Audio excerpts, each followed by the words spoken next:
What's up, Gator Nation? Today we're going to go and cover a couple topics, a couple recruiting updates. Actually, the Gators received a projection, a big time projection for 2027. But let me go ahead and first off and foremost, speak to you about someone that reminds you of DJ Lagway, someone that I believe should be the number 2 quarterback behind DJ Lagway, and not Aiden Warner.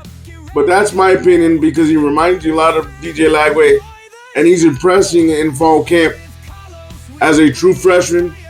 He's impressing a lot of his teammates, and that is true freshman quarterback Tramel Jones.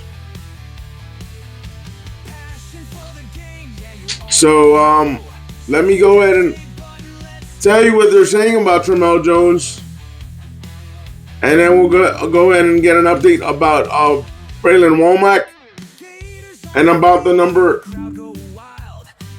1 recruit, overall recruit of the 2027 class that is being projected to go to the Florida Gators.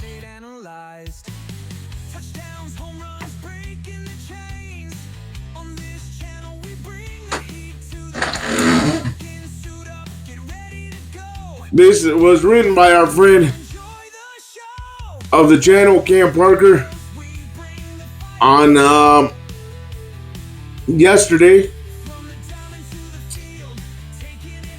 And the title is Gators freshman quarterback impressing teammates in fall camp. Tramel Jones Jr. is establishing himself as a leader despite being in his first fall camp with the Florida Gators.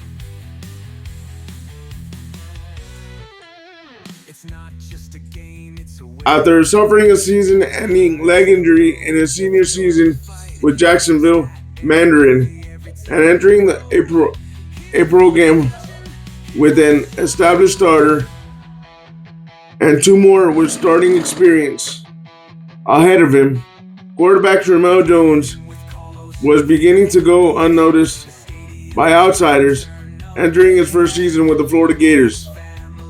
Not to mention, he was limited in spring camp while recovering from his injury.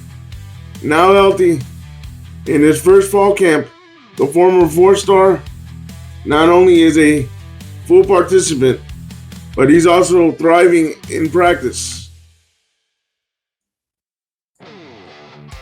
I personally think Tramel is going to be a great football player, senior center Jake Slaughter said. The way he can move around in the pocket, the way he can get loose outside, his scramble drill, and it's a bomb. Yeah, Tramel, he's awesome. He works his tail off. He takes things seriously.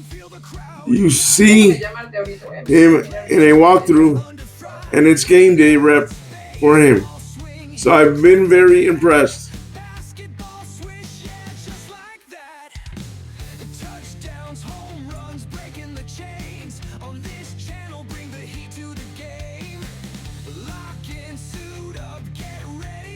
Jones Jr. primarily worked behind senior transfer Harrison Bailey and rising redshirt sophomore Aiden Warner, who has been battling for the backup position behind DJ Lagway.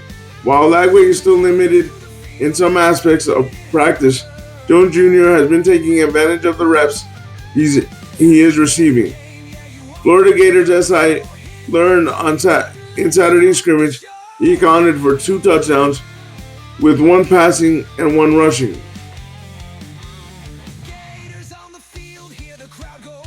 He threw a dart early in camp, and I've been impressed with the way that he goes about his business, senior receiver J. Michael Sturderman said.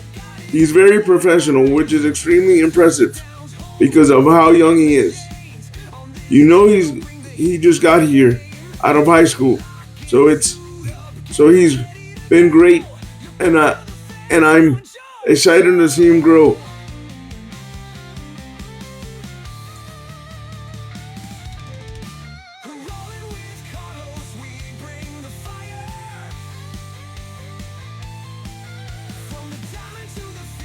While the execution has been impressive in camp, Jones Jr.'s work ethic and preparation has been standout qualities from the newcomer.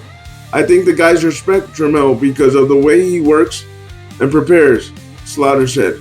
When you see a guy the way he approaches everything, he does it he does it hard not to view him as a leader. I mean, it's hard not to view him as a leader. I don't want to let that guy down because look how hard he's working. The talent and professionalism, despite being a true freshman, aren't a surprise to the Florida staff. Though after Jones signed with the program on December 4th, completing a flip from Florida State, head coach Billy Napier detailed the history with the signal caller. Yeah, I've always been impressed with Trammell, he said. Known him since he was very young. He's over here on Friday Night Lights throwing darts. He looked like 11 years old there back then. I've just seen him grow mature, real smart, kind of coach on the field. Just the way he led that program. I've seen him on 7-on-7 settings. The success the team had. He's a leader. The kids around him in the area, across the state, they all respect him. He was dominant in Elite 11. Put on a show out there. While Jones Jr.'s specific role with the program for the near future remains to be seen, his impact with the program is immediate in the eyes of those around him.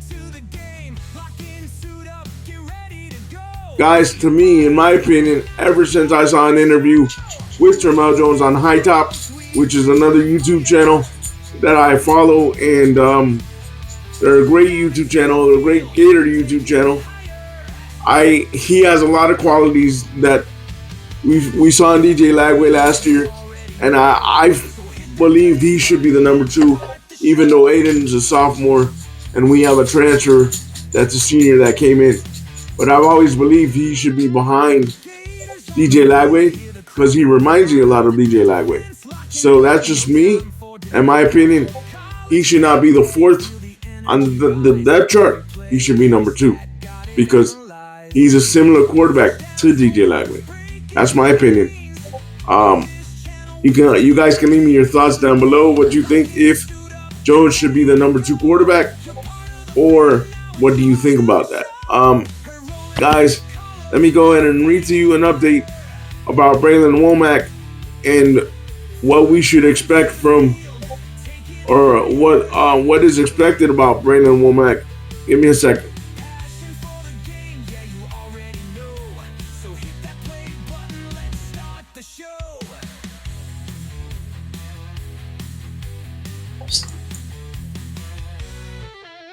It's not just a game, it's a way of life. The highs, the lows, the thrill of the fight. Womack, again, at 5'11" and a half, 195-pound safety from Hartfield Academy in Fleetwood, Mississippi, is set to make his decision August 21st on CBS Sports College Football YouTube channel. He'll decide between Florida, Ohio State, Auburn, and Texas A&M. I've already told you that he updated his date August 21st. The nation's number 1 safety, 5-star Braylon Womack, is a top-ranked uncommitted recruit in the 2026 class. He's set to make his decision August 21st on CBS College Football YouTube channel. Though much of the spring, both Ohio State and Auburn set the pace in his recruitment, but Womack looked to reset the score going into his official visits this summer. His first official visit was Florida from May 30th to June 1st, and the Gators set the bar high going into the rest of the trips. Since then, Ohio State Auburn continued to impress and remain to have the best cases in the recruitment.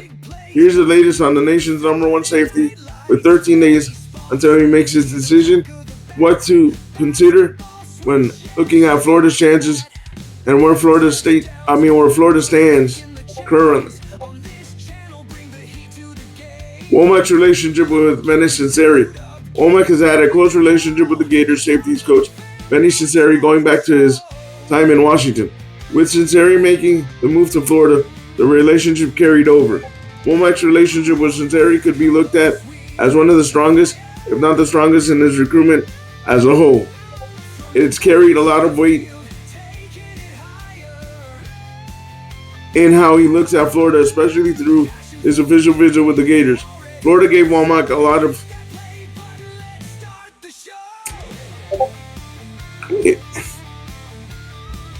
Florida gave Womack a lot to like coming off his official visit to Florida, and that, along with his connection with Sinceri, allowed the Gators to make a big move it had to. Florida's safety room, along with the secondary as a whole, is on the younger end. For the Gators, 6 safeties listed in the depth chart are sophomores or younger. Aaron Gates is a sophomore. Josiah Davis is a redshirt freshman. And both Drake Stubbs and Laganza Hayward are true freshmen. That, along with Florida having one other safety commitment in Caden Lau, could present Womack with lots of opportunity to make an impact early at Florida. Where does Florida stand? Womack's relationship with Sinceri and a younger safety room to look at have carried the most weight when looking at Florida's position in his recruitment. However, both Ohio State and Auburn have made much more to build off since the spring. Florida is absolutely not out of the recruitment by any means, but it will have to do some catching up to do. Ohio State has been considered the front runner since the spring. The Buckeyes made a big impression on the official visit in Columbus, as he was able to spend time around current Ohio State safety Caleb Downs. Ohio State seemed to be the school to beat everyone else had to meet ahead of his decision, but Auburn has made strides in doing that. Womack has a lot of ties to Auburn. His sister plays softball for the Tigers, and her having had positive experience at Auburn has meant a lot to him and his family. Auburn feels in a good spot. Ohio State and Womack, but regardless, the Buckeyes and Tigers have made this a tight race. Florida has some ground to make up, but there's certainly still some time for development in Womack's recruitment. Guys, so I think Womack has Florida at number 3, and I think it's really a race between Auburn and Ohio State. If Florida gets them, I'll be shocked from what I read to you guys. But leave me your thoughts down below. Do you really think Florida has a shot? And how big of a shot does Florida have? Now quickly,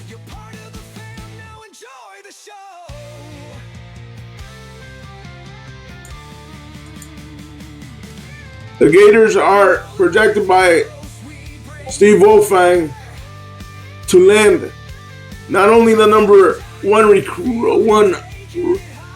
one quarterback in the nation, but the number 1 overall recruit for the 2027 class. I'll read this to you guys quickly, and then I'll give you my thoughts.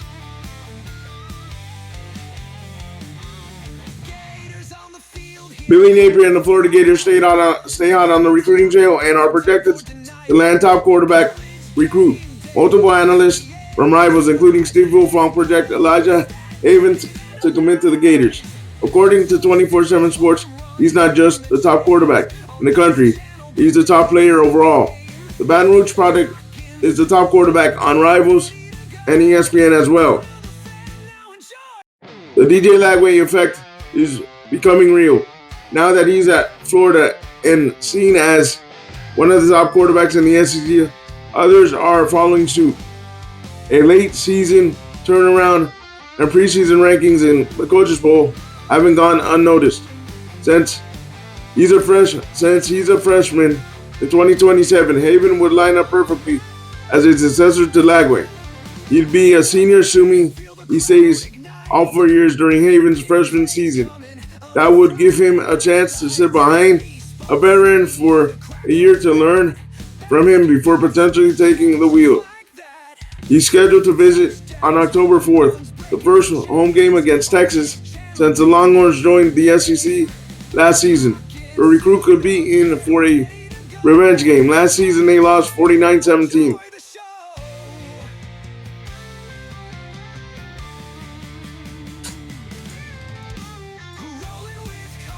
His father, Kwame, told On3 that the quarterback could visit for the games if the schedule permits. So if the projection is backed by the visit and the desire to make another visit happens. However, while Florida is the favorite, it still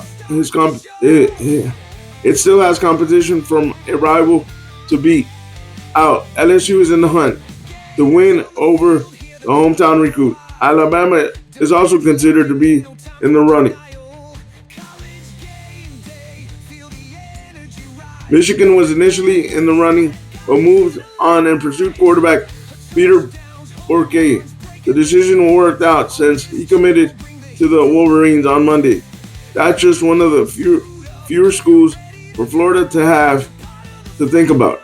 Naturally, the Gators only have one commitment so far for 2027. The recruiting trail is in the earliest stages. They're still working to lock down the 2026 class. Wide receiver Trayvon Collins represents the lone commitment to Florida. He's currently ranked as the number 15 player at his position by 24/7 Sports.